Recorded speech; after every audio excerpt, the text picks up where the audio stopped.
You said two questions. What's the second question? Mr. Debola, please unmute your phone. Unmute your phone. Okay. Okay, so we agreed yesterday that the first question is businesses that make from More 50 than million 50 and above annual revenue. What's that second question that we wanted to pose, where people will raise their hands to answer yes or no? Okay, 1 second.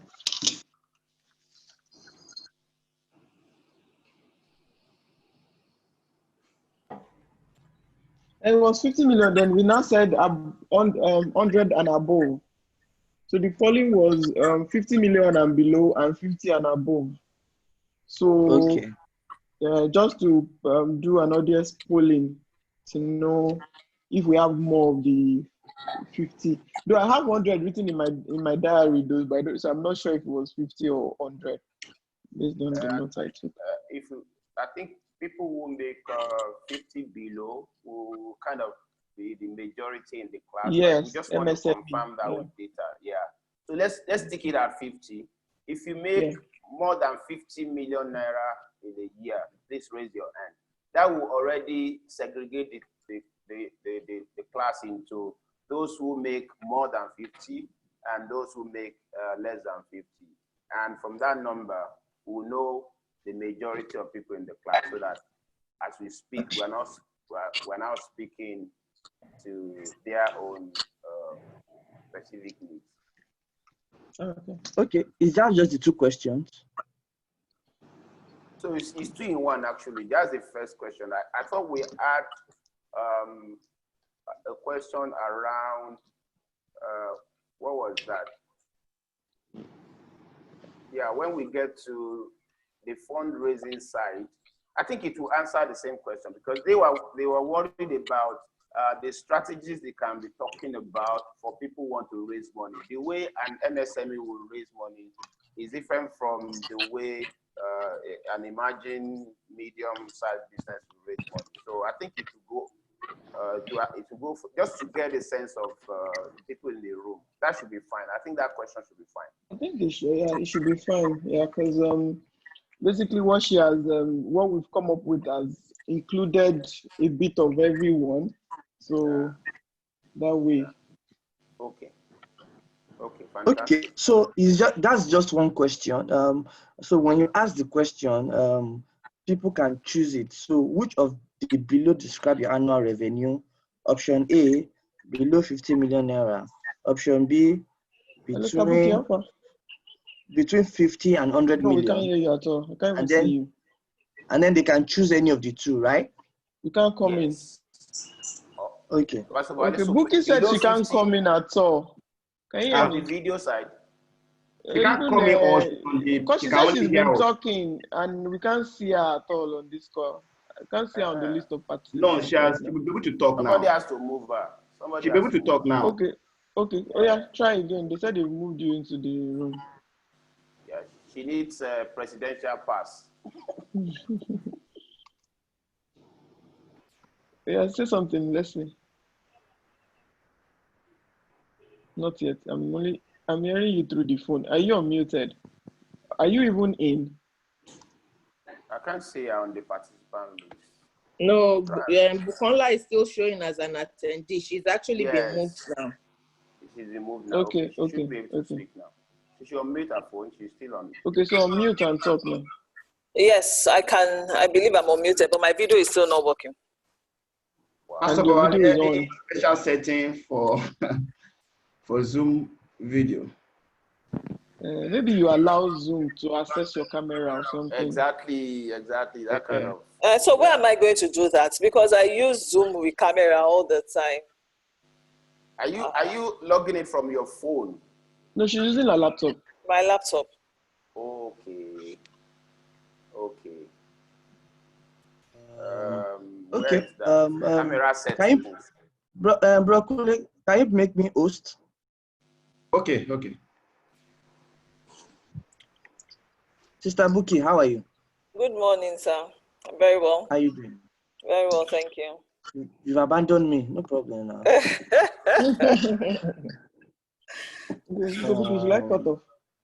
First of all, are we done with that question? Can we try it? If you can see, if everybody can just see it, and everybody can just. I've launched it. Yes. Okay, fantastic. Host and panelists cannot vote. Okay. I'm getting a message here. It says the host has asked you to start your video. Okay, so accept it, yeah. But I don't want to. So if I say okay. Yeah, click OK. Okay. We can see you. So adjust it well now. Who can you see me? Oh, no, that's Sister Bumi we are seeing. No, sorry. Don't see me, I beg.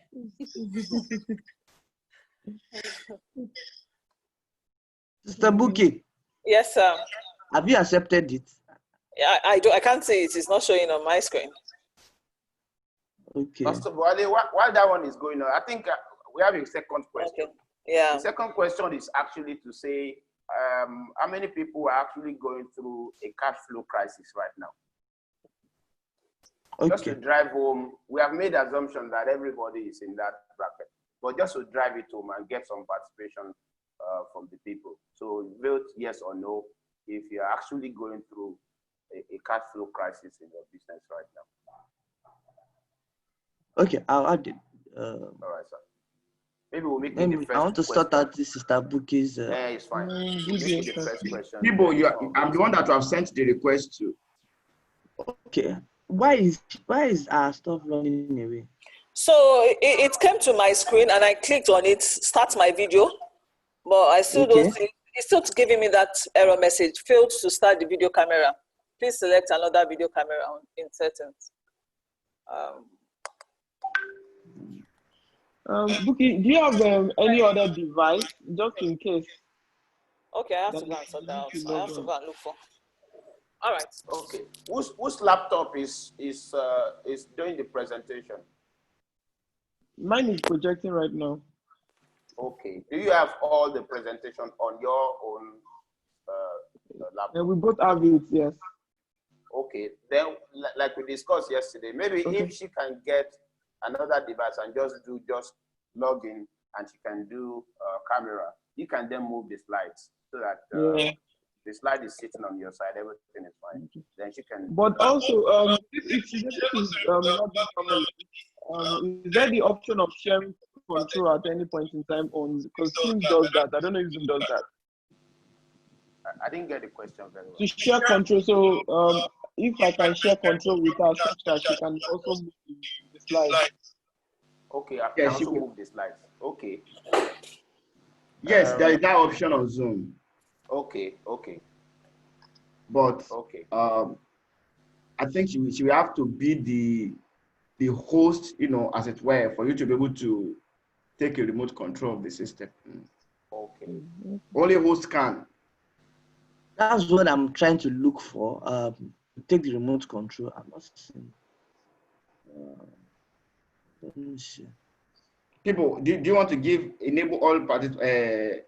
You want to give the two of them that special asset, because as the host, you are the one that can take a remote control somewhere. In fact, that's what I want to do. That's why I said you should make me host. I want to see, but unfortunately, I can't find that option here. Can't find the option of the remote control.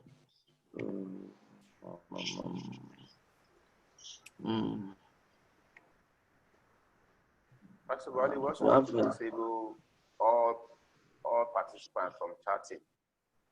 Let them just have raise hand. And just still no luck. I just went to get my husband's laptop and I want to see if I can. Okay, but once you get his laptop and you're signing in, let me know his name so that we can move him once you log in, because we'll take you to attendee, by default, so we can move him to the panelist. Okay. Thank you, ma'am. Yes, sir. Right. What's the second question again, please? The first question is yes or no. My business is actually going through cash flow please indicate if your business is currently going through a cash flow crisis. It can then be 3 options. There's no, then there is mild, and then the third option can then be okay. what would be that one? Just to give it three options. There's a no, there's a yes that is mild, but there's a yes that is heavy. There is really difficult cash flow. So that's your first question. Then the annual revenue will be the second question.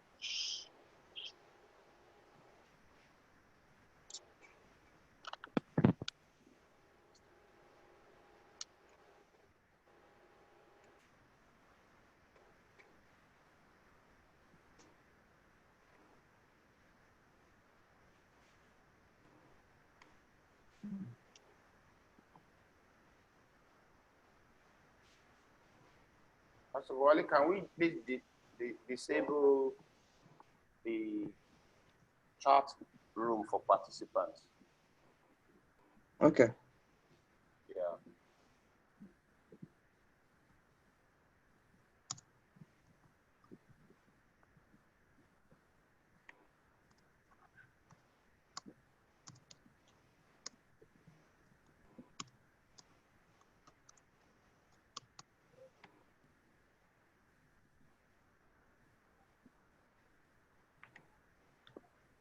Probably cash. Yes, sir. What did you call it? Cash what again? Cash flow crisis. Cash flow Okay. crisis.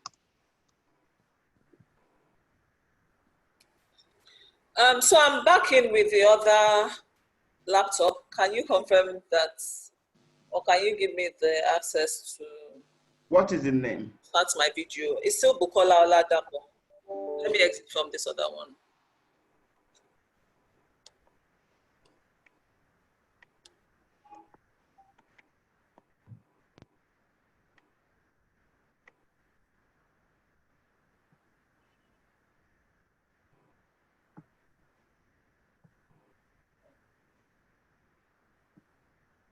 Please confirm that you are in now with the other device. Yes, I am. Okay. Do you want to start the video now? All right. Okay, great. Yeah. Yeah. Ah, finally. Please go and give out your computer. I should go and give it out. No, Pastor Wale, you said she should go and sell it and use it to repair. And buy the What is wrong the with problem.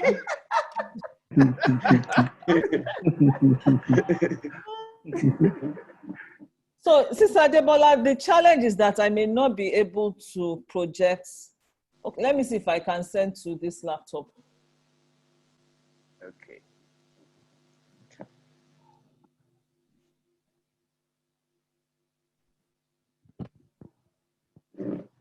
Participants are still chatting, Pastor Wale.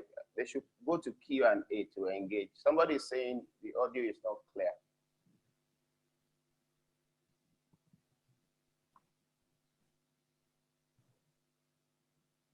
But if they have to put everything on Q&A, I will assume that they should just post their questions on Q&A so that at least we know that Q&A just for questions is easy to collect.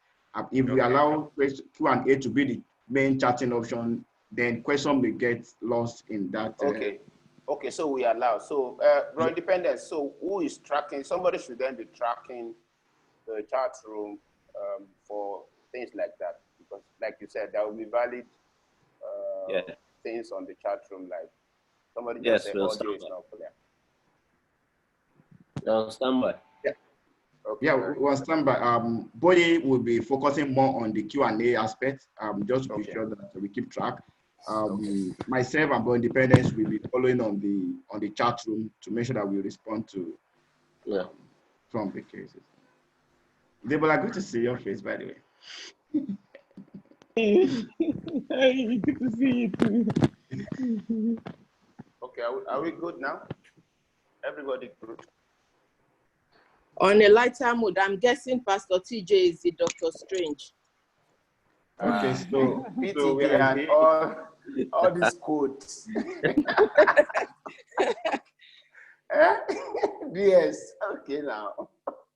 We will know after the webinar who is Dr. Strange or Strange PhD.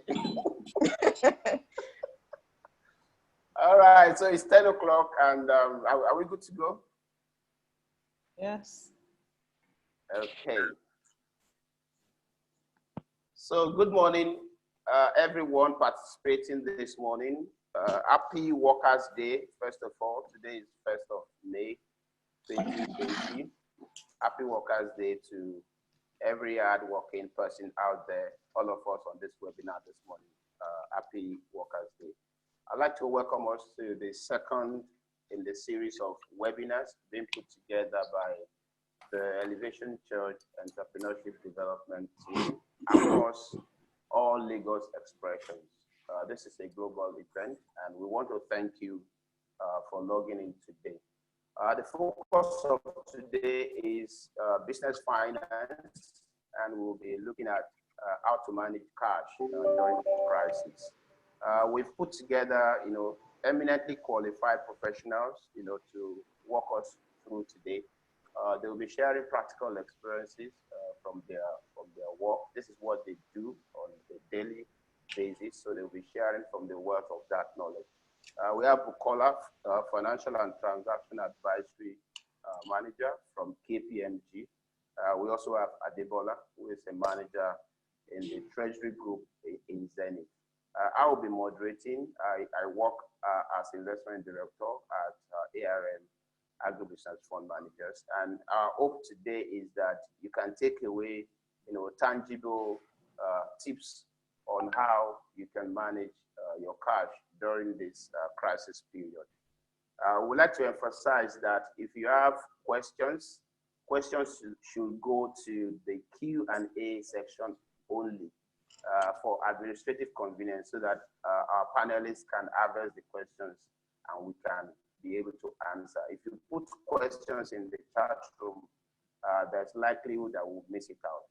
Let questions go to Q&A, and if you have something that is maybe not a question, just an observation, you can go to the chat room. So without much ado, I'm going to yield the floor to our panelists today.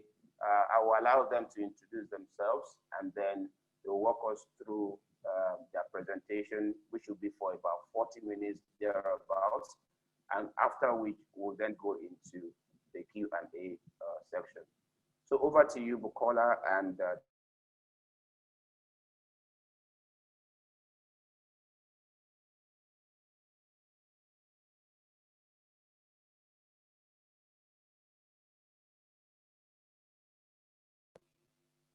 okay, over to you, Bukola and Debola. Please go ahead.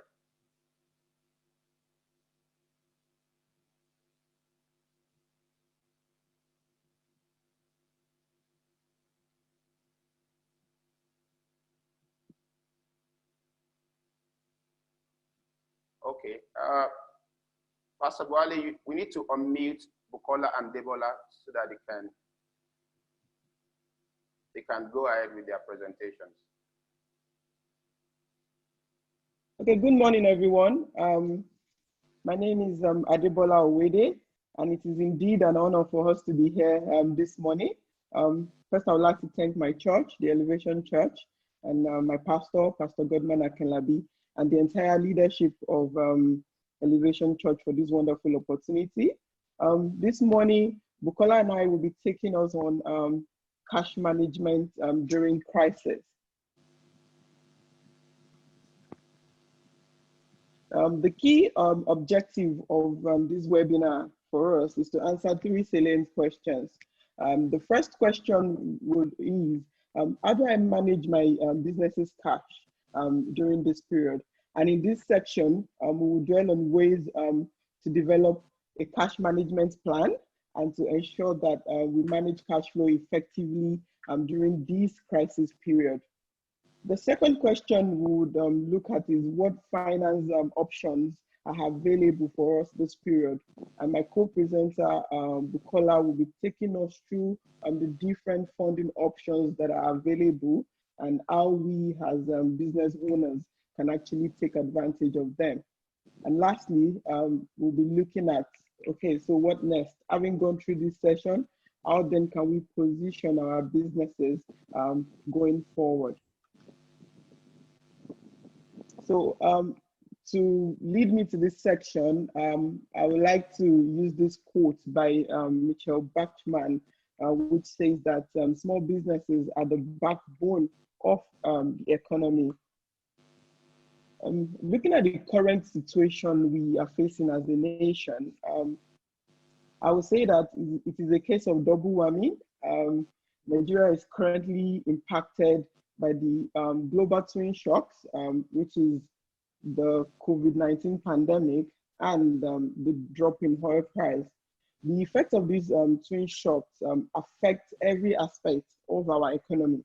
The drop in oil price, looking at the government sector, for example, has really impacted government revenue and their spending during this period. We have seen the government have to make changes to the budget during this period. Also, if you look at the monetary aspects of our economy, it has really put a lot of pressure on our exchange rate. We have seen official CBN rates jump from about 305 naira per dollars to about 360 naira per dollars. And even at these high levels, the level of demand, we see that demand still far outweighs the supply in the market. And currently, if we also look at the parallel markets, we have seen rates as high as about 440 naira per dollar.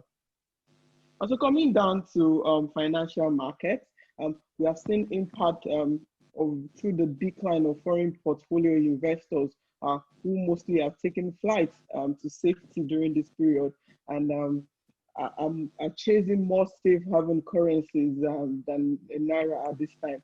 And if this trend continues, we might see some reduced level of access to credit for us as a nation, individuals as well. And then if the global economic also continues to tighten, it would be a serious issue for us as a nation. Coming down to businesses and firms, some businesses have had to shut down completely during this period. And if you look at the impact of business, it's a bit multifaceted, and it's hugely dependent on the business model or the operating model of the particular business, as well as the sector that they operate in. We've seen some thrive, we've seen some shut down completely, and we've seen some really, really epileptic and struggling during this period. Lastly, we can also look at, okay, as individuals, how has it impacted us? We've seen some people, we've been hearing rumors of job cuts and, pay cuts and then job losses altogether. Of course, there's a potential pressure on our income at this time. And then now is actually the time for our government to focus more on diversification and then also developing the non-oil sector of the economy. At this time, I would like to launch a poll to know, okay, is there anybody that is, you think you have been affected by this pandemic in terms of your cash flow crisis? Can we launch the poll just to have an idea of people on this webinar who have been adversely impacted by the effects of the COVID-19 pandemic? Can you hear me launch the poll?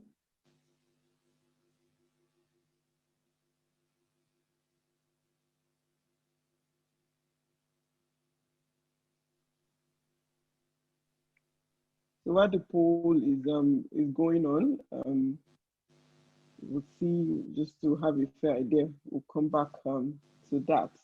Okay. So having said that, we think that a major way that micro, small, and medium enterprises, which are MSMEs,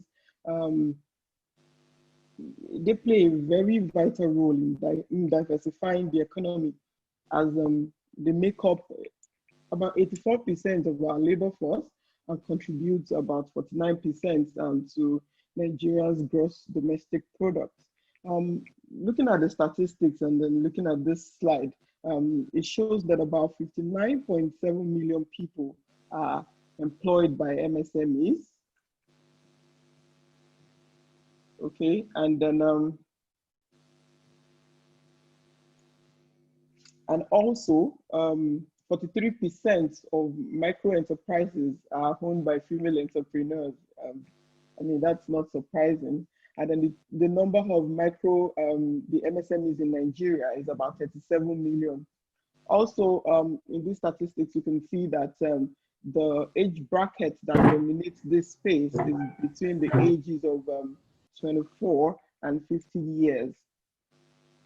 So if you look at the sector distribution for MSMEs, we can see that the top three sectors are the wholesale and retail sector, which represents about 55%, closely followed by manufacturing and other sectors, so maybe other sectors like fashion, beauty, and the likes, which represent 13% each of the sector distribution of MSMEs.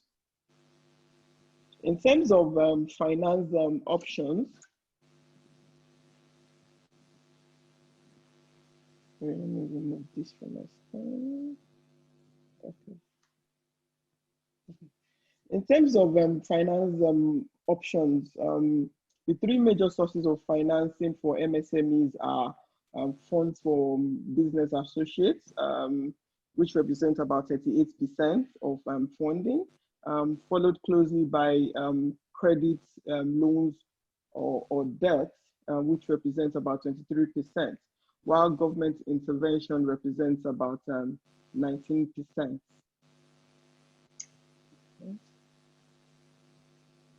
Okay, next thing, we'll look at the challenges that these MSMEs face in Nigeria. Of course, these challenges are not peculiar to this period. The challenges were there even before the pandemic, but the pandemic has heightened these challenges experienced. I would like to focus on just 4 out of the several challenges faced by MSMEs in Nigeria. And first, we'll talk about is access to finance. Lack of finance has been identified as one of the major problems in establishing and successfully running a micro business. And of course, this has led to several businesses folding up, and also, you know, a lot of businesses lack access to adequate capital to enable them to stay afloat. And some businesses have also ceased to exist, or might cease to exist post COVID-19 pandemic. As we can say that finance is one of the backbone of successfully keeping and running an MSME successfully.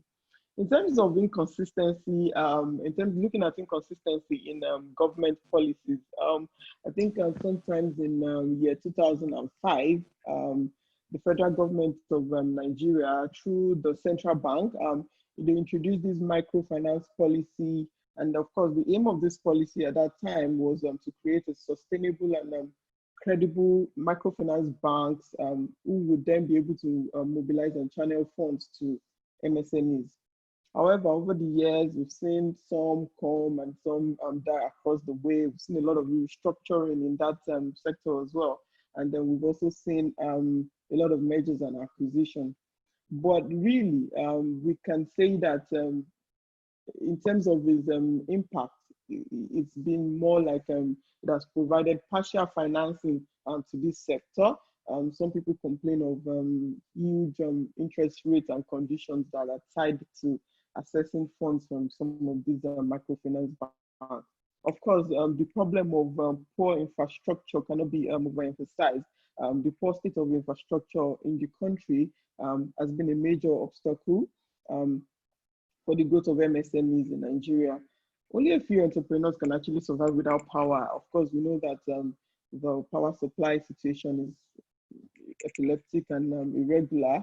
which has also contributed to people's high operating costs, because then everyone has to like run their home power by themselves. Lastly would be access to market. For access to market, I would say there's been a bit of disproportionate share for in terms of trade barriers for MSMEs, and some people look forward to ability to actually move their products out of the country. Of course, there are still a lot of low participation rates in terms of exports and in international trade as a whole for MSME. And then also that huge infrastructural costs and logistics issue has affected access to markets. And then the level of digitization, we're coming up, but there's still a lot to be done in the areas of digitization. Okay, so how then can we manage our cash? There's a prominent quote by an unknown author that says that revenue is vanity, profit is sanity, but cash is king. And then some people also say that you give honor befitting to a king to cash, especially during a crisis period like this. For me, or today, I'll say, excuse me, the key words are preservation and sustainability. It is important that we're able to adjust our business plan in order to improve profit, or at the minimum, break even, or just ensure that we stay afloat during this period. One practical thing I would say businesses can do is to identify all your expenses, and by expenses here you have to separate between the necessary expenses and the unnecessary expenses. Okay, so by necessary I mean those ones that are critical and essential expenses to the business. We separate them from the nice to have, which will generally fall under the unnecessary expenses at this point, or the ones that are not necessarily impacting our revenue or income directly. Another cash management tip that would be critical during this period for business survival is to be able to accelerate your receivable. Okay, so by this, we're trying to say, okay, if you are onboarding a new customer, as much as possible, see if you can ask customers for deposits or a bit of partial payment upfront, instead of waiting to completely deliver and then at the end of the period you bill. And a good example that comes to mind is maybe, for example, my fashion designer, for example, maybe she makes a clothes for me, and then I wear the clothes for an event, and a month after, maybe she's probably going through and I think she's on this call as well. She's going through her a note, and then she observes that, oh, I've not sent an invoice to this person. So 1 month after you probably won the clothes, you've forgotten that you even were part of that event, you're getting a bill. Of course, the enthusiasm to pay then wanes over time. So I would say that it's best you put in your invoices as early as possible. The sooner you send your invoice, the sooner you'll be able to receive payments for this invoice. Okay. Another thing I would say is focus on your past due payments. What am I trying to say by this? Go to your account receivable and ensure that anyone that is owing you at this point, make that tough phone call to say, oh, please, this is your debt so far. And at this period, you don't even have to ask for full payment. You can focus on part payments, really, because during crisis period, every kobo counts. So every amount you're able to rake in will count. So make that tough phone call. And also, as much as possible, we should try and make it convenient for clients to pay. Offer different accounts, so don't just send one account and they're unable to. Offer USSD, offer different payment options so that there wouldn't really be an excuse for customers to say they were unable to pay for monies that have been owed to you. Another thing we would like to touch on is negotiating your payables. Right now, the ability to delay or reduce the amount of cash that's actually flowing out of your company, it's really, really key during a period like this. And this also will help to reduce the strain or pressure on your working capital. However, there's the caveat. Character comes to play here. If before now you have not been meeting obligations to your vendors, and you are in the habit of owing, of course, negotiating at this time might be difficult for you. Although I think some people might be unwilling to budge for this kind of request, but the odds are that vendors that you have been loyal to over the years will be flexible and be willing to work with you during this tight period, since we are all experiencing it. Next, we'll look at is external financing option. Okay, while Bukola will later take us through the detailed funding options available, I'll just touch on it a bit. Of course, we know that cash flow shortages occur when money flows out of our company, and then when cash flow flows out of our company more than it flows into the company. And one way to solve this problem, of course, is to find a way to bring in more money into the business. How else can you, or how can you bring more money into the business? External financing comes into play. Also, there's a caveat here as well. Before you take on any debt or any debt for your business whatsoever, be sure you understand the terms and conditions that are attached. You understand the covenants that are attached, and you have painstakingly considered all the options you have, so that you don't make a decision that will further harm your business. Okay. Another thing I would touch on is ability to slash expenses. So like we said before, you've been able to identify both the critical and the non-critical expenses. So having identified this, it's necessary that we slash all unnecessary expenses at this time. And as a rule of thumb in business, you should always scrutinize every single naira that leaves your bank account, and then you need to, especially be very slow to spend this period, and you must prioritize your expenses in order of importance and, of course, in order of criticality, and eliminate all unnecessary expenses and only spend on the costs that will keep you operational and will help you to be able to generate additional revenue at this time.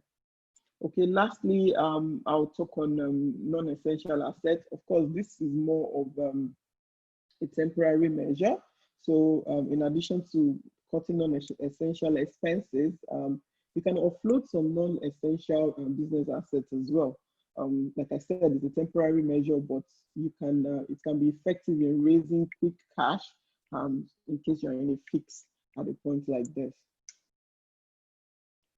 Okay, I'll say what are the best practices for cash flow at this time? And I'd like to use the two words prepare and prevent to explain this. So number one thing is to prepare. In the event of a cash flow crisis, you will need a plan, and also you will need accurate and up-to-date information on the financial state of your company. The second one is prevent. There's a saying in financial strategy that an ounce of prevention is worth a pound of treatment. Of course, this applies to our businesses as well. We ensure that we take steps to actively prevent cash flow shortages by forecasting cash over a period of time. So by now you should have an outlook of, in the next 1 week, how much cash do I need to survive, and do in the next 2 weeks or in the next 1 month as your cash projections will allow. Okay, and then as I said earlier, monitor your expenses. That cannot be overemphasized. Oh, in concluding this part, before I hand over to my co-presenter, I will say that in a period of crisis, one key thing is to optimize your cash flow. In other words, lengthen the amount of time before you pay your bills as much as possible. So reduce how cash is going out, and then you shorten the amount of time that you are getting paid. So if you can offer discounts and such in a way, or do promotions such that monies can come in faster this period. Just leverage on generating as much cash as you can for your business. Okay, thank you very much. At this point, I will hand over to Bukola to take us through a bit of the session. Thank you. Good morning. And I first thank you, Debola, for that presentation. I would like to start by thanking the organizers and the Elevation Church for this platform, and also the participants for joining. I'm going to be taking us through various funding options that can be leveraged by small businesses at this time. And I'm going to open that session first by talking about, touching on this quote by Kate McCann, which says that, in crisis situations, there's always an opportunity for something beautiful, no matter how terrible the crisis situation may be. And, I want to say that it's important to emphasize that economic downturns like this definitely impact small businesses, especially small businesses. And that is because of the limited financial resources and existing obligations that they have to struggle with. But it's also important to say that it is also a very good opportunity to focus and refocus the business. Refocus the business to begin to optimize its operations, discover new opportunities that can also be born out of the crisis situation. I mean, I've heard of so many people that have found new passions, new opportunities in this crisis. And with those new opportunities always come a platform for a business to restart and continue to bloom. And so I will just touch on a few tips on what businesses can do, and in this time of crisis. It definitely is an opportunity, or presents an opportunity for businesses to begin to form new partnerships. And by new partnerships, I mean finding opportunities to leverage relationships within your industry, within your sector. Joining platforms like this, workshops like this, that can further expose your business to other things that are going on in the sector. It's also an opportunity to embrace e-commerce. I mean, that is, if there's anything that this crisis has brought to the fore, it's the importance of e-commerce and the importance of technology.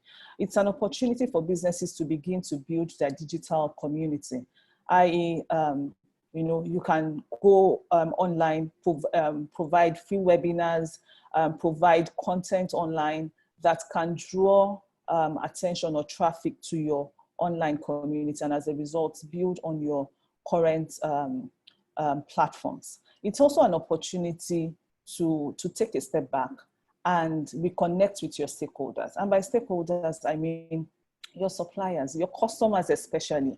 Your customers are also dealing with the effect of COVID-19, and it's going to definitely affect their choices going forward. It's an opportunity to connect with them and see how they're responding. And so it would also help you as a business owner to refocus your products and how, to rethink how best to meet your customers' needs. Again, it's an opportunity to redo your marketing strategy. It's an opportunity to keep up to date with best practice around marketing strategies and other platforms that can be leveraged. It's an opportunity, lastly, to engage your team in finding innovative ways or innovative ways of generating new solutions.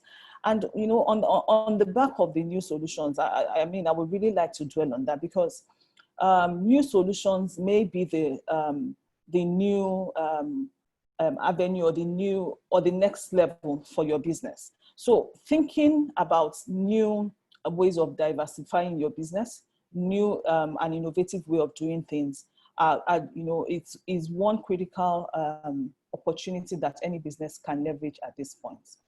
And to just tie it back to the different finances that I had earlier mentioned, it's important to know that at this point, getting loans from banks may be difficult for you to start those new opportunities, or to kickstart your business, or to optimize your cash flows. I mean, in furtherance of what Debola has already shared. But there are so many other opportunities that I would like to introduce to you today. Now, for small businesses, there are a number of funding platforms available. And if you look closely at this slide that I've projected, it just shows us the different platforms that are available to businesses across the different life cycles of the business. And I'm going to start by talking about startup businesses and early growth businesses. For early growth businesses, there's always the owner's capital. There's no one you're going to talk to as an early growth business that would not ask for your skin in the game. And so it is important that as a business, you have your own cash flows as well that you can continuously plow back into the business. There are also venture capitals and angel investors. These are investors that seek out opportunities to invest in startups, and also opportunities for mentoring small businesses to the growth stage. Right now, there are many government interventions, private grants as well, and of course, the good old crowdfunding, which I believe we all know about, especially when it comes to businesses operating in the agri sector. These are the common funding opportunity platforms for small businesses. And then as your business begins to grow, you can then start to consider private equity funds and taking other different forms of debt. And at the bottom of the slide, you'll see, I mean, this is just to give a guide around how you can assess your business in terms of revenue, in terms of how long the business has been in operations for, and that would help you figure out what your business stands here. But again, to refocus the conversation, we're talking about startup businesses and early growth businesses and the opportunities, funding opportunities open to them. All right. Debola had mentioned that the government is now currently looking at alternative ways of diversifying the economy of Nigeria. I mean, we've seen so much in these years based on our dependence on oil. And now the government has identified certain sectors that they want to refocus on and diversify into. And that also is reflected in the kind of grants that government has started to come up with, focused at SMEs and medium and small scale businesses. To start with, at the wake of COVID-19, some government interventions resurfaced, and some of them include the NISAL fund. It's a 50 billion CBN intervention fund focused on MSMEs and households. Again, to be able to access that, we're talking about SMEs. There's some criteria for accessing it, which I'll be talking about later on, but it gives access to funds of up to about 25 million and at a rate of 5%. There are also the focus funds for healthcare. There are the focus funds for local drug production, as well as local manufacturing and production. It's important to understand that all of these funds, again, are targeted at the areas where government sees the growth coming from when it comes to the Nigerian economy.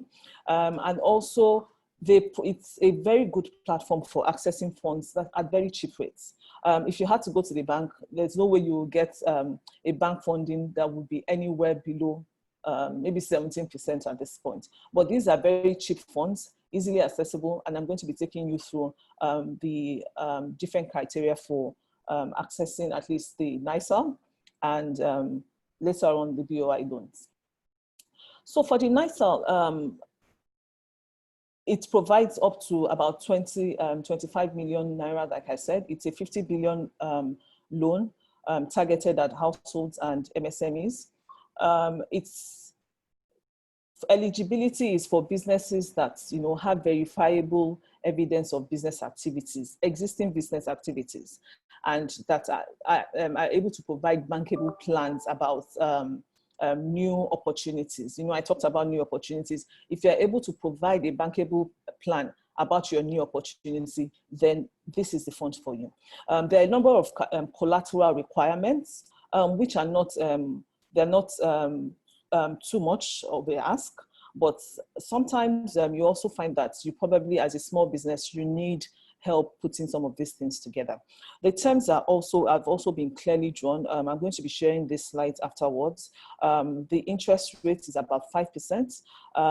It gives about three years tenure for term loans, and I believe about 1 year for working capital without an option for rollover. So these are low-hanging funding opportunities here for MSMEs that can be taken advantage of. I'm also going to talk about the BOI loan. The BOI facility has always been around. A lot of companies have taken advantage of it. I know there have been complaints also about the bureaucracy of accessing the funds. The truth is that the requirements are clear, and provided a business is able to demonstrate that it meets all of those requirements, access to BOI is very easy. And BOI loans, I mean, if you've also been following the incentives that have been introduced by the government, it's also one of those incentives wraps around BOI, which allows businesses that already have access to BOI access even further funds. So for BOI, the biggest requirement once you access this fund is to demonstrate that you are able to continuously repay the facility. That is very critical. Showing a track record once you have accessed BOI finance, a track record of repayment without defaulting is always an opportunity for you to access even higher funds with BOI. There are some private grants available. A lot of us would already know about the Tony Elumelu Entrepreneur Foundation grants. There's also the Sahel Agri Finance grants. There's a UNICEF intervention fund as well. There's the Royal African Society one that is targeted at filmmakers currently in Nigeria who want to present their work in the UK. There's a Faster Capital Venture Capital Fund. It's targeted at innovative IT startups. There's the USAID one, also targeted at providing support for research and evaluations. All of these opportunities are available for MSMEs depending on your sector, and you would notice that they cut across different sectors. The Tony Elumelu one apparently has no barriers when it comes to sectors. It's available to all of the sectors, and especially targeted at businesses that have been in operation for 0 to 3 years. So there's also the venture capitals and angel investors. These are the ones I talked about earlier that focus on startups, providing funds for startups, and also providing mentorship opportunities as well for startups.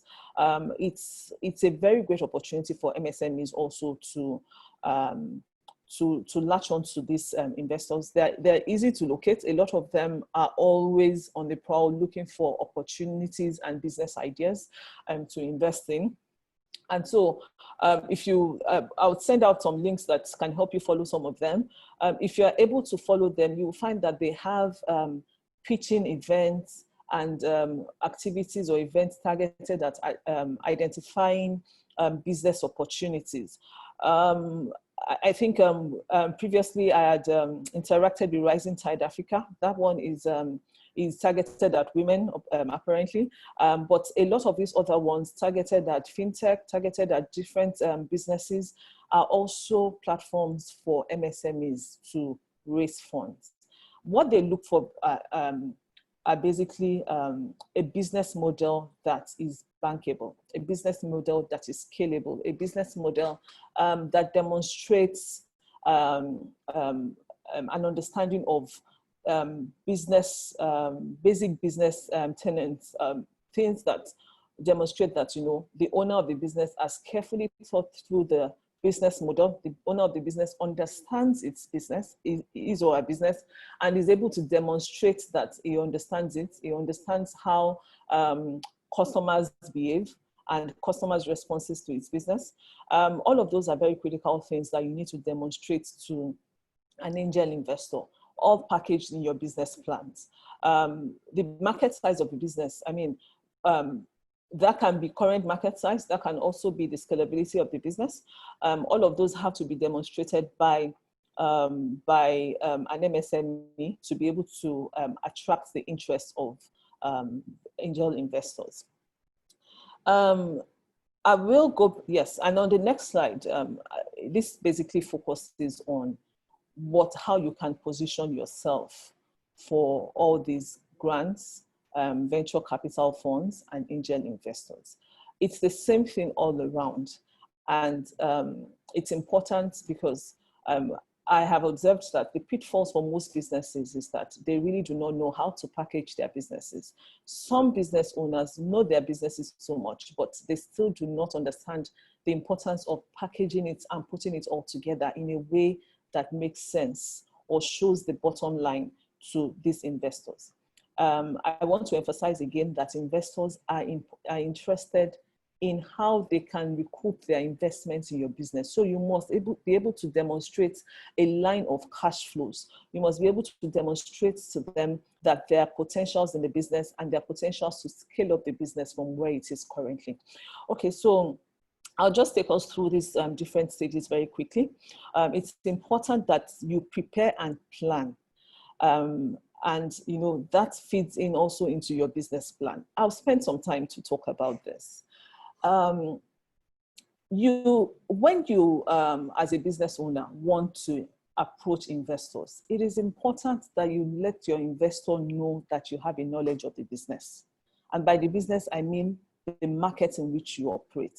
How do the macroeconomic indices impact your business?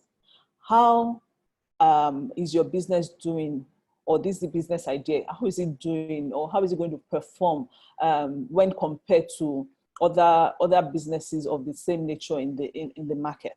Is your business isolated from any shocks that can come into into the economy, or have you understood how you can manage those shocks and position your company properly? Market research basically typically covers what you have to do to estimate the demand for your product.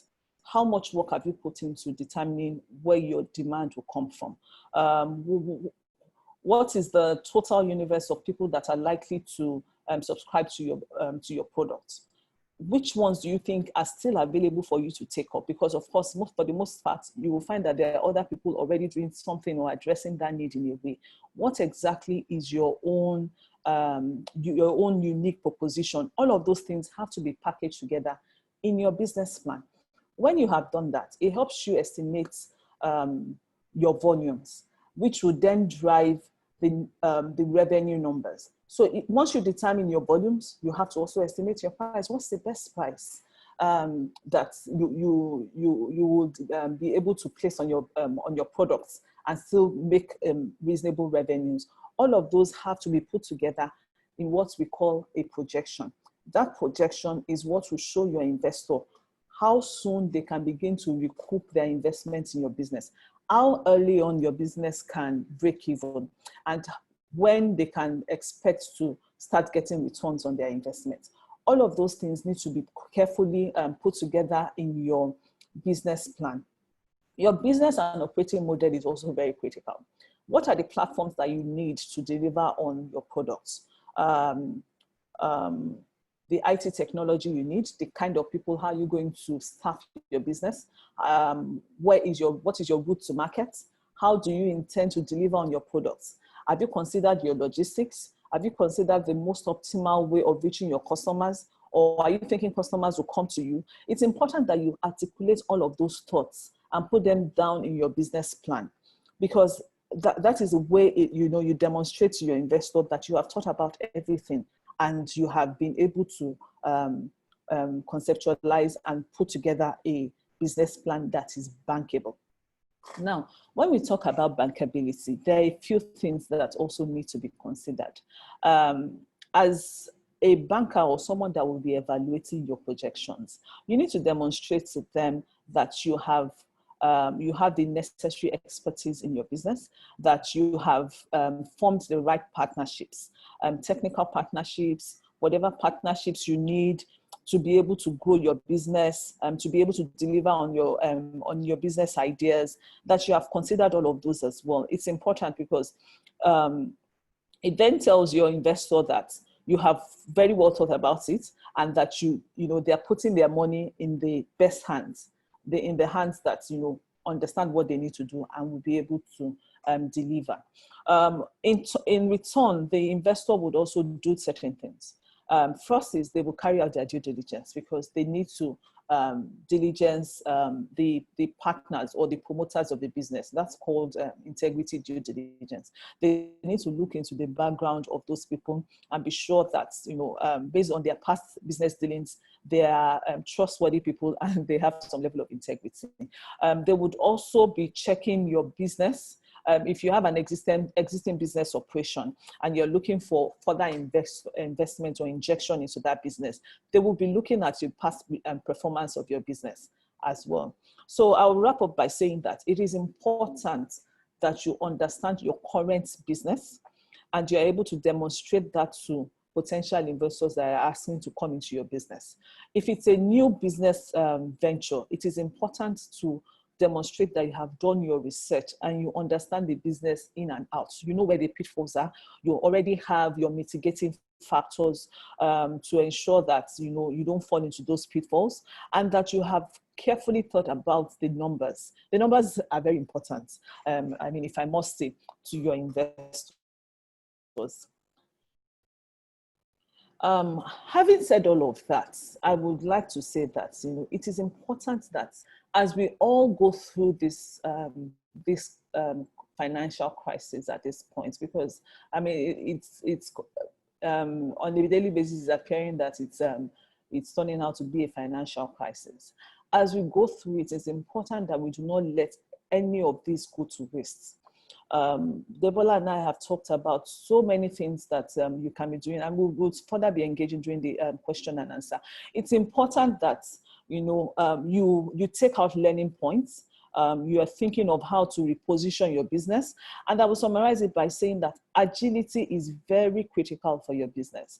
And we have found that out. I was telling my brother a while back that I do not understand why we have large supermarkets in Nigeria that are still not embracing technology and delivering, doing home deliveries. And then I found out that one of them already started it soon. So it's important, that agility should be your watchword in a business. You should be ready to move with the times. You should be ready to leverage technology. You can't continue to stay where you are and expect that there will be changes. Agility is you cannot underestimate the power of agility. Nimbleness is very important. You must be nimble enough, ready to move at all times, ready to explore new opportunities, new ideas as quickly as possible. It's important to be versatile. The versatility, by versatility, I mean, you must be ready to explore new opportunities, diversify your business. And, you know, flexibility is also the last thing I want to say. You must be flexible at all times to take on new opportunities and approaches. And I'm going to leave you with this word. The lessons that we think you should be taking away from this session is that there is still an opportunity to seek cheaper funds, sources of funds with favorable terms for your business. And so, you know, all hope is not lost. It's important also for you to tighten your cash conversion cycle. Debola has talked about that very much. Your working capital is very key, and you must have a good understanding of your working capital. You must know how to leverage it. You must know what you need to do to ensure that you optimize your working capital. You have to leverage technology in carrying out your business. I mean, a lot of businesses now have moved to online platforms. How is your business also leveraging that? Have you seen any opportunities in e-commerce that you can leverage right now until everything returns to normalcy? I mean, maybe things will not even return to normalcy. Maybe this is the new normal. Are you also ready to move with the new normal and begin to move all of your business to technological platforms? It's important to eliminate all redundancies, and by redundancies we mean things that are no longer required, or processes that are no longer required in your business. Do you have excess assets that you need to sell off?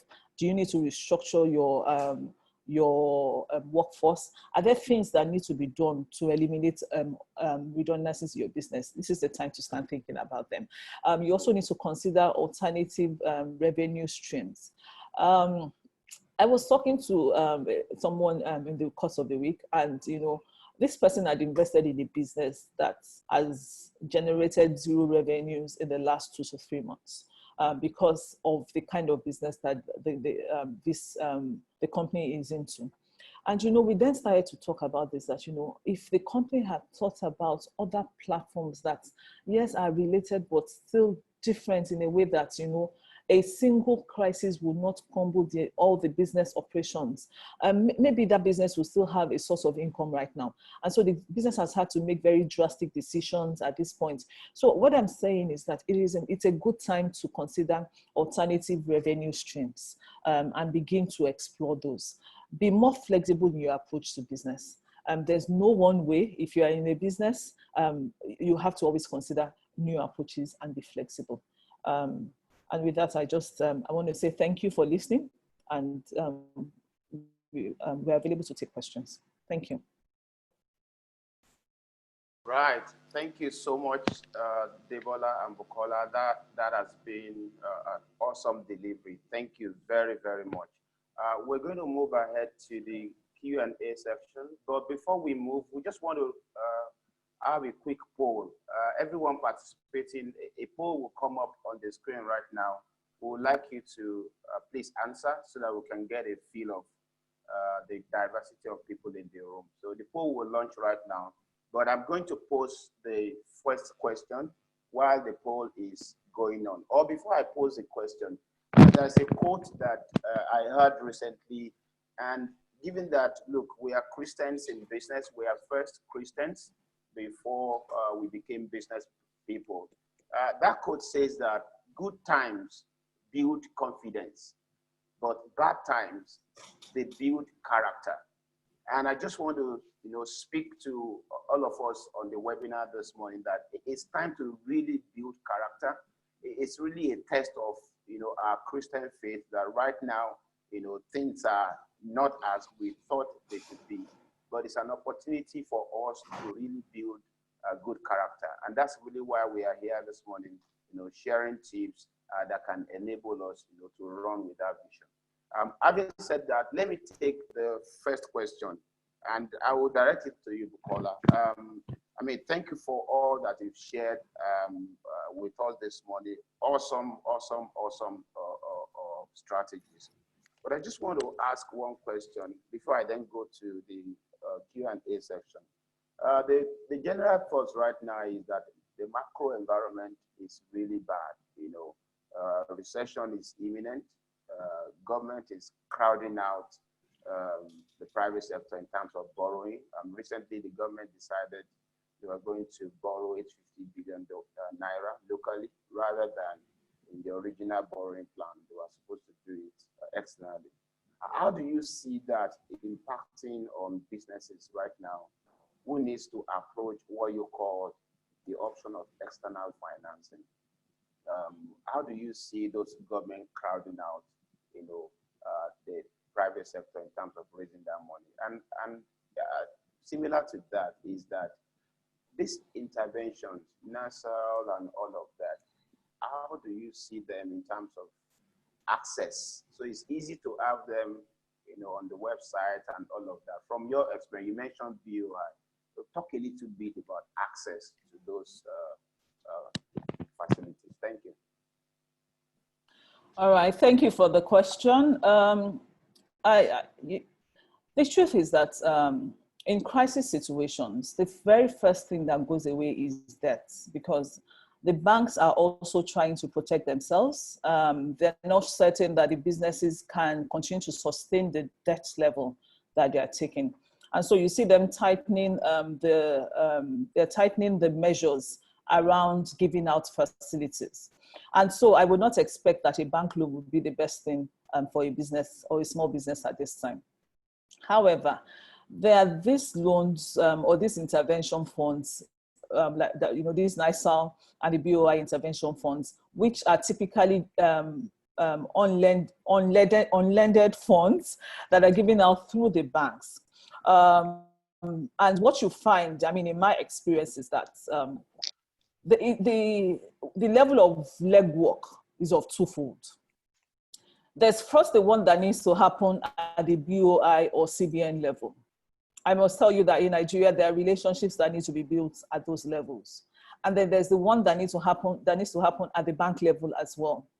So the banks are the ones that will do the evaluation, definitely.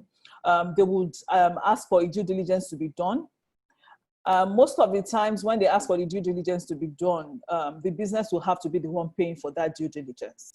And so those are the layers of difficulty that you find when it comes to accessing these funds. However, the truth is that, like I said, when you have understood what needs to be done in terms of building relationships, there are some companies as well, or financing outfits that are like on a retainer with the BOI and all these organizations helping small businesses access it. The truth is that a business plan is required. A justification for what you want to do is required. But those companies already understand what is required and they can help you. They are there to handhold you through the process. In my experience, what I've also noticed is that medium and small scale businesses really do not want to spend money on consulting. But the truth is that it might be the best way for you to get through it. You also need to understand that the consulting firms, whether big or small, are positioning themselves to support the SMEs as well. And the people giving out these loans place more reliance on the work that have been done by these consultants when they are, are analyzing or assessing funds or companies that they need to give the funds to. So what I am saying is you need to build relationships. You need to identify the consultants that can work with you. Some of them have, they have arrangements that are very easy on your pockets. And I do not want businesses to totally write them off. It's important to begin to leverage all of those opportunities to be able to access it. It is not as difficult as it seems, I must tell you, but you need to understand the routes to get to it. Thank you so much, Bukola. Thanks so much. This next question will go to Debola. So the question is from one of our participants. He is a startup entrepreneur. He's still in the startup phase. They're getting to the expansion phase and they are doing a lot of system building.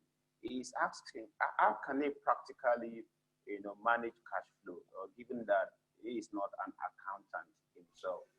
The way I will phrase it is, what are those simple tools that non-finance majors can apply in their businesses to be able to manage cash flow practically? Thank you for that question. And then I'll say that right now, we have all become accountants, even in a way that you might not know it. And the good old technique for me would be that you use your biro and then your paper. Okay, so typically we talk about, I mean, you pass through elementary and college, and then you know, okay, what is owed to the business and what is the business owing to others. So if we can stack these up and put it on, you know, two different sides of our journals or our notebook, we can start practicing some accounting techniques without necessarily thinking that we are accountants. And one thing that I would say is that there are several tools out there on the internet that can actually help during this period. We have a lot of cash management tools like QuickBooks, I think Sporo, Plan Guru. I can drop some of them in the comment section. So these tools, with a click of a button or a download, just put in all your expenses. It helps you to manage your books over time. And I would say they are more like apps that even non-financial experts or non-accountants can actually find very, very easy to use. So be friendly with that. Try, you know, maybe a couple of options. You can try QuickBooks, see how it works for you. If you're not if it's too technical, you can try other ones. And there are several. I'll just drop some in the comment section. So really, at this point that we are also thinking of being as lean as possible, of course, we are going to see business owners taking up multiple roles in their organization. We're not going to see a case whereby you have somebody doing your finance, somebody doing your admin. Of course, there'll be a lot of major in roles right now. So as much as possible, you want to be able to take on, you know, extra things. And one key way to be able to do it is, like Buki said, through technology. So download these apps, and I'm sure it will be a good help for you. Thank you. Thank you. That's very useful. Can I just, I would like to add to that. Go ahead. I would like to add to that. You know, like Debola said, I don't even believe that business owners should shy away from accounting anymore. Anybody can do accounting right now. And there are many platforms and you know, tools that can help you with the basics. I say that because it is important that you understand your business. Nobody can understand your business like you. And it's not just understanding your products. I'm saying understanding your business. What drives the volumes in your business? What motivates your customers' behavior? What drives your costs? So in like a crisis situation like this, how do you know what to eliminate very quickly so that, you know, you can still stay afloat? So those are things that you just need to understand as a business owner. You cannot forecast your business if you do not understand it. So I'm trying to say that right now it is the barest minimum that is required of any business owner. And, you know, you should not shy away from it. It is not difficult. There are so many tools online. You can just look for videos that will just help you understand the basics. But it's important that you invest in understanding your business. And that's what's going to take you through difficult times or help you position your business before investors. Thank you. Thank you very much. I'll go to the next question, and it's open to any of you. This question is about SMEs that have FX obligations. Due to the present Naira devaluation, what would you advise for this particular SME to do? Should we go for short or long on FX supply? What would be your advice? Okay, let me have a stab at it. Yeah, and of course, can support me.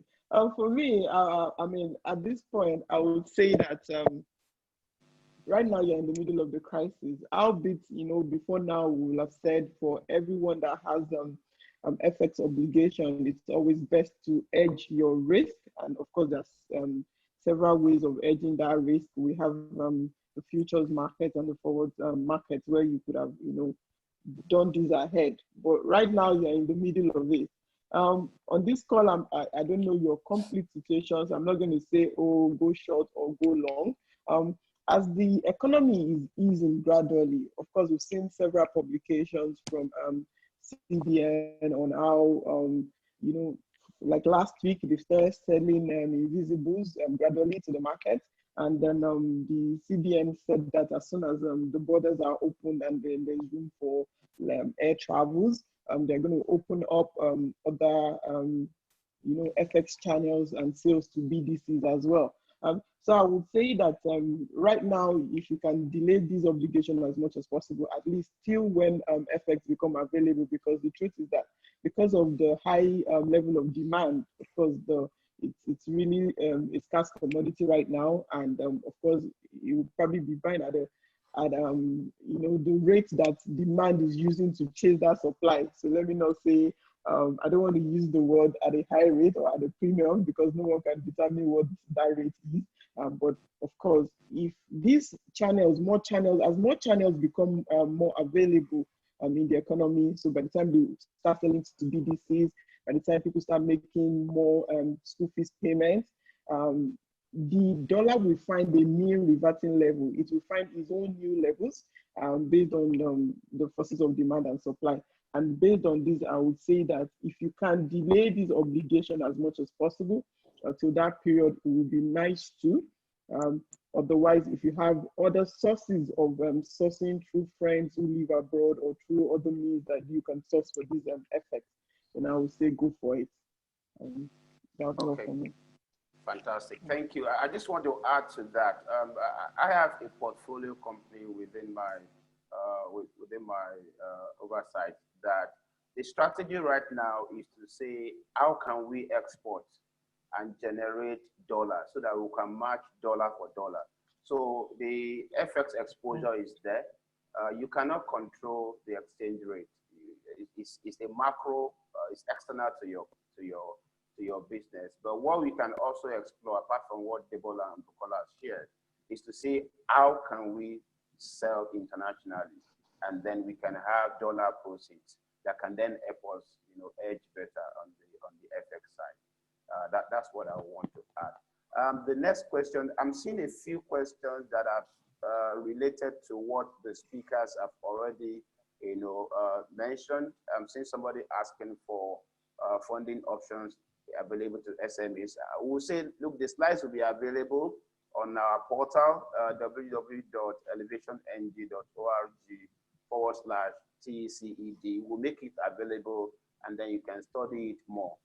Somebody's asking for funding options. Somebody's also asking about professional BOI professionals, like consultants that can help you access BOI money. We'll make all those information available. Yeah. And right now, the panelists are posting some of those do-it-yourself accounting options. You can Google, you can go to YouTube, and you get a lot of information out of YouTube if you follow those leads. The next question is somebody who is asking, the speakers have told us to accelerate our receivables and all of that. Accelerate your receivables, delay your payables, and all of that. This person is asking, are we not likely to price ourselves out of business if stakeholders are not properly managed? He said, considering that our clients and our customers are also going through the same challenge, how do we offer the best to our businesses?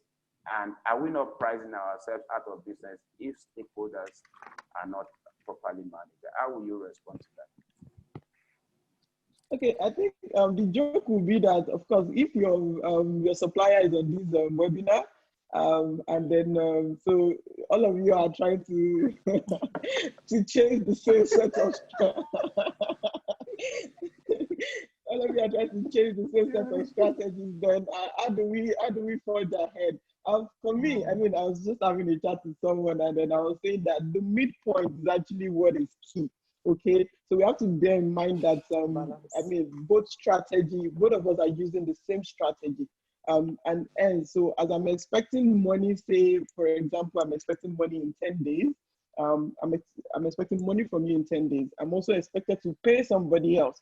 So what I will try to do is to ensure that the period I'm going to pay out and the period my money is going to come in, I try and match it as much as possible.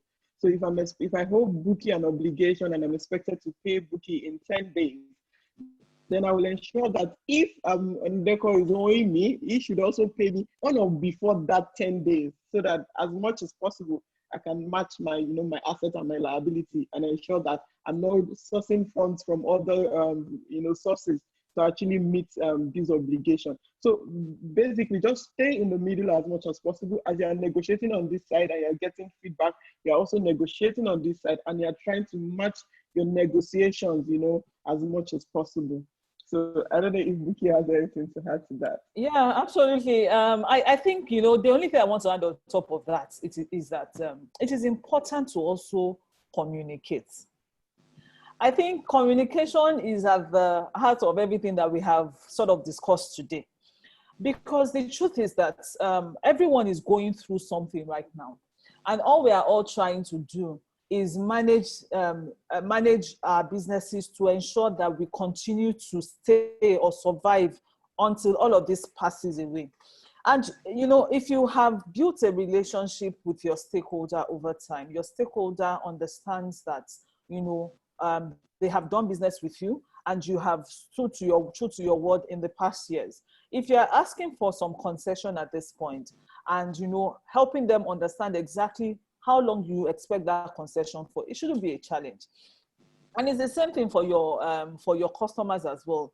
I mean, it's just letting them know that, in this time, if I'm going to continue to stay in business, these are important decisions that I have to make right now. And there are also incentives that you can introduce that will make it easy for all parties involved to understand that this is sort of a partnership. And, I say that because there are strategies for dealing with receivables or your customers. There are strategies for dealing with your suppliers. There are strategies for dealing even with your staff. Because in the end, all of these are the things that tie up together to determine how much cash flow you are able to sustain or hold within your business. So I agree with everything that Debola has said, but on top of it all, it's important to communicate and help them understand that they are stakeholders and you need them to continue to serve them. Fantastic. Thank you very much. The next question, this person is a music artist and is asking, how can a professional event music artist move his business online? Excellent. So let me start by saying that I totally feel this comment, this person. So since the lockdown started, I know that even my children, their music teacher has not been able to come because, these are businesses or types of businesses that prior to now have always been on a one-on-one basis, right? You have to be in a classroom to teach music. You have to be in a gathering to provide the music and all of that. I would say that, in these times, what I think is most critical is what you need to be doing in the interim, because these things will ease out later. But what do you need to do in the interim to continue to stay afloat? And this is where the diversification I talked about comes in. So you've done bands and all of that in the past. How can you package the music that you've been doing in the past and package it and send it to your customers right now?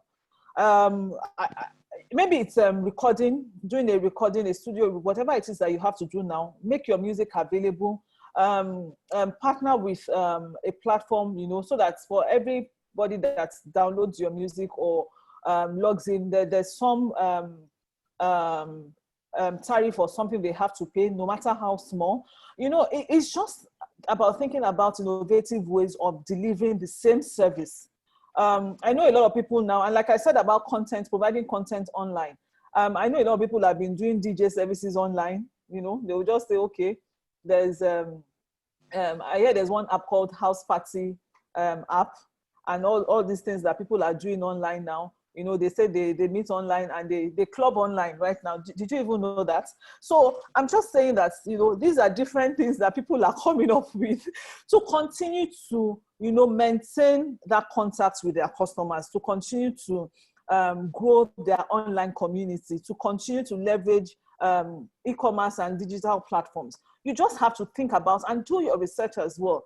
I believe there are people, in fact, before this pandemic started, there are people that have been doing something to deliver music online. Find out what they are doing, do your research. It's a time to introspect and research on what other people are doing and see what you can leverage. I don't know if Deborah wants to add anything. Okay, yeah, well, I mean, I think you've hit it. For me, I would say this period, like you said, publicity, I think is very key for you. And by publicity, I mean just stay very active on your social media platforms. You can come up with mood related playlist for us. I mean, sometimes, you know, you could just come up with several playlists. You could say party in your backyard playlist. So we have something to play. I mean, it might be pro bono for now. You might not be paying for it, but I'm going to remember you if you're one of the music artists that lifted my mood during this period. I'll remember you for my party in future, or probably. And of course, the more attention you're able to get for yourself on social media as well would actually help, because by then, when there's room for who are going to recommend for an event, of course, then your name starts to come to mind. These might not be income generating measures for you right now, but you can see it as a period whereby you are putting together something that you would then be able to launch post-COVID. So I think that's all I just wanted to add. Fantastic. Thank you very much. The next question is an interesting question. This person apparently has surplus money. So Deborah Treasury, he has surplus money and he's asking what of individuals and businesses that have funds to invest in this climate? What would be your advice? Nice. Okay, we get to share part of the money with. Anyways, I would say that this period, I mean, considering that, of course, there's also we have to consider inflation and inflationary pressures currently. So for me, I would say I don't know what your portfolio looks like. I don't know what in terms of your weight. I don't know what you are heavily weighted in. But something that comes to mind during crisis period like this are investment that that serves as inflationary that helps against inflationary pressures.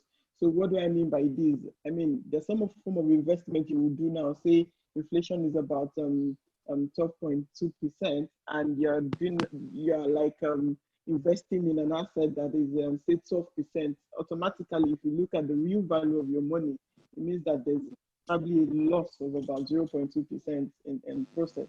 So you're going to be looking at assets that serves as an edge against inflation, and some of those assets might not be as liquid. So that's why I said that it's not something that you can just say on the head like, oh, go and invest in so business.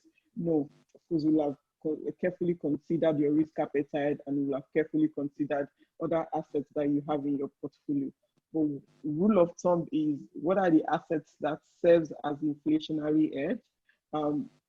Your currency is currently being devalued. What are the assets that can serve as also a devaluation edge for you? So those are the kind of things you need to consider right now. So Bukola is the consultant. I'm not going to tell you, go buy this, go buy that. No, we can take that offline. Okay, fantastic. So I love the offline point. Somebody is following up that opportunity and is actually saying he has an idea that this person could invest in. And so he's saying, please, for us that have viable business idea, is it possible for the person looking to invest in his idea? So the person that has posted the question about investment, if you won't mind, if you can just send a private chat to the panelists so that we can take your details if you are open, and then we can connect you with somebody else who wants somebody investing in his idea. If you won't mind, will you please send a chat to the panelists so that we can take this forward. The next question is a straight question, actually. The person is asking, how are construction and interior design firms supposed to survive in this season? Can you do design virtually? Can you construct virtually? Over to you guys. Well, no one is going to let into their house this period. That's for certain. I mean, however, also not to downplay what this person might be going through, you know, at this crucial time. What comes to mind readily? You know, somebody said, "Can you design your house virtually?" Yes, I would say yes. Really, there's an app I stumbled upon while I was trying to set up my house, and then it's called House, so HOUZZ. Okay, and basically what it does is that So I think basically what it does is that it helps you to, so you can actually take dimensions, you play around with colors. So I'm saying that for you as an interior decor, and so come up with tips. Like we said to the music person, come up with tips. This period, some people are out of other people. You know, some people don't even have helps working with them. Some people are alone and they are struggling. So you just come up with decluttering tips. Come up with tips on how we can rearrange our wardrobes. Come up with tips that would help us. Like we said, this is not it's not a permanent situation. It's just for a period of time. So as much as possible, visibility is going to be key for any business. So in as much as your business is adversely impacted, you're not unable to come to people's houses. You're probably even placed orders for, you know, maybe imports or some items that you're supposed to use to design people's houses, and it's like everything is coming to a halt. So as much as possible, visibility for me, I think, is key. And come up with tips. You can play around with those on apps and see how you also can, you know, develop something similar, or even give tips on how people can redecorate, since some people have, you know, a bit of time on their hands. Not everybody, but at least some people do. So you can come up with tips on how, you know, people can, you know, redecorate and repackage, and then offer that after the lockdown, you don't mind coming to help them upgrade, you know, their houses as well. Okay, I don't know if Buki would like to add something. So honestly, there's nothing to add. But the way I also think about it is that, you know, I think businesses also need to be a lot more innovative at this time, and also be proactive. Because the truth is that, well, for instance, I just moved out, but I know I need to set up my house, but I'm not going to go and look for anybody. But I think it's an opportunity for interior decorators to start pushing ideas in the direction of people. So find an online way of pushing ideas. Like Debola said, house is a very good one, and I believe there are other ones. But it's also important that as you do that, you know, you are pushing those ideas. I mean, like I said, I just moved out. Some people may not have recently done that, and maybe they're not even thinking about it. But out of boredom, if you push something in their direction, say, you know, ideas for remodeling your house, they might just start thinking about the ideas. Okay, maybe it's time to remodel this house. So I'm just saying, you know, it's also being proactive and upfront about it as well. How are you staying close to your existing customers, even the people that you previously delivered business to? So yes, you've helped someone set up their house in their past, but how are you staying close to them? They may know someone that needs something to be done somehow, and you don't have to be there physically. These are things that you can design something and share with them online. Tell them you can help them order it, and put your commission on it. Just find other ways of diversifying. So if you're not be physically in a place, doesn't mean you cannot continue to design. I mean, design is almost cerebral, right? And it's tools. You have your tools with you, so you can design and push it out and let them know that, you know, you are still doing this. So I think one critical thing is you have to stay in touch with your customers. It's important. You cannot neglect them at this time. How many of your customers have you called during this period? So maybe it's the time to start doing that. For the building, I don't know about building, because I mean, there are restrictions around movement and all of that. But I mean, it may be a good time to continue to push on your leads. So if there were conversations you were having before this shutdown happened, continue to push on your leads, and, you know, continue to position for when the lockdown is lifted. Exactly. So what you just said was what I wanted to allude to. The lockdown is going to gradually ease out from Monday, and I think those sectors will begin to see, some shade or form of easing, and so everybody will gradually go back to work. We are out of time. I'll just take the very last question, and then I will allow the speakers to have their final words. This person is asking for our take on investment opportunities in the agro space, especially investing in farm crowding opportunity. What would be your advice? Nicola, you want to take that? Okay, so I think I will need a bit of clarity, but I'll still attempt to answer it. So is the person looking to start a farm crowding, a type of crowding platform, or is the person looking to invest in farm crowding, an existing platform? But, I would say that farm crowding or platforms for crowdfunding platforms for agribusiness have been around for a long time. And a lot of them have shown proven results. I mean, we know a number of them that have been around for some time, and they have continued to turn out returns on their business. So if what you're looking for is a platform that you can invest in, I mean, we can always send out the ones that we know that have been consistent. We can always share information around that, if that is what you're asking for. But I know for a certain that agribusiness can never go out of fashion. With the population of over 200 million people, there are so many ways to invest in the value along the agri value chain. There's so many things to be done. We do not have infrastructure. We do not have equipment. We do not have processing platforms. Even logistics is not developed. So there are many loopholes to continue to invest in agri. So if you ask me about agribusiness, if you want to put your money somewhere, it's somewhere where you can definitely look at. But I mean, there are also different things to consider. You need to consider whether what you want to do is in the long term or in the short term, where you want to play. Like I said, the value chain is so extensive. You have to think about it from the growing of the produce to getting to the last mile or the consumers, taking it to the market or delivering also to households.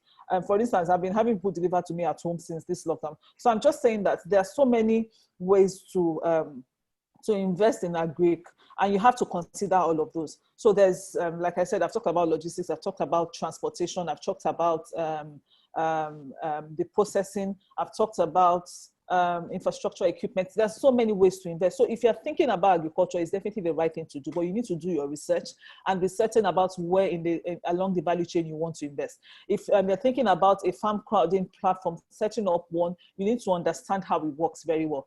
There are many business cases that you can look into and leverage off. I'm sure there are some relationships that we can also introduce to you to help you understand how it works. But if what you're thinking about is investing in a particular one, there are also some ones that we know that have shown consistency that we can recommend. All right. So thank you so much, Debola and Bukola. Your last word, we are completely out of time. Your final word before we close for today. Okay, I can go first. Okay, so me, okay, Bukola, how can you? Okay, so all right. Go ahead, Debola. Okay. So for me, I would say, I mean, cash flow is the lifeline of business. We've mentioned that severally over the course of this webinar. And cash is king. And of course, it's an indicator of a company that has a chance to succeed over a long-term period. So as much as possible, ensure you get paid on time. Ensure money leaves you slower than it comes in. And then also ensure that as much as possible, leverage on all these funding opportunities that my co-panelists, as mentioned. Reach out after the webinar if you need further advice. And of course, Google is everyone's friend as much as possible. Google any information you want and be sure that you will get an answer. It's been an honor and a pleasure for me today. Thank you, my co-panelists and everyone on this webinar. Thank you very much. Thank you. Thank you, Deborah. Okola? All right. It's been an honor. I really appreciate this platform, and I don't take for granted the opportunity that has been given to me. I hope that I have been able to share some tips, and of course, we're always available to continue the conversation outside of here. For me, this opportunity was supposed to present an opportunity to share experience, to share tips. And I also like the conversations that have happened, you know, in the chat room. I like the fact that, you know, we have also been able to identify an opportunity to connect a potential investor and people with business ideas. You cannot underestimate the power of webinars like this. So I'll say continue to engage. The lockdown does not mean everything has to be locked down. You have to continue exploring opportunities. You have to continue to explore partnerships. You have to continue to look for ways of improving on your business. And, you know, lastly, there are so many platforms to help. And I think what is important is doing the right research, talking to the right people, never write anything off. I've heard testimonies of people that have made so much even in this lockdown, and that the next person could just be you or your business. So always look for opportunities that you can leverage. Always leverage you know, platforms and intervention funds like this. I mean, it has been a springing board for a lot of businesses. So I advise you that you look into it. I saw a question that we were not able to attempt to answer. You know, if you're looking to go into a business, there's so many things you need to consider. Be sure to know that, you know, government policies will not affect your business. Be sure to ensure that, you know, you have established your supply, your customers are well known, and your product is well known. Overall, make sure you are investing more in terms of your time and resources into your business, because that's the only way to continue to position your business for opportunities when they come. Thank you. Thank you so much. Thank you, our facilitators. We are immensely grateful for your time this morning. And everyone that participated, want to thank you for spending your time with us this morning. The webinar series will continue. Just look out for information of the daily bulletin that comes out from the church. We'll announce when the next one will hold. My final word to everyone, from Monday, Lagos will be opening gradually. Let us be careful. We are trying to manage cash. Let's not run into the wrong side of the law and get, you know, to pay a fine. So my final word is get your face masks ready, because from Monday, everybody must wear mask up. Mask up Lagos. So don't run into the wrong hands of the law. Don't go and pay that.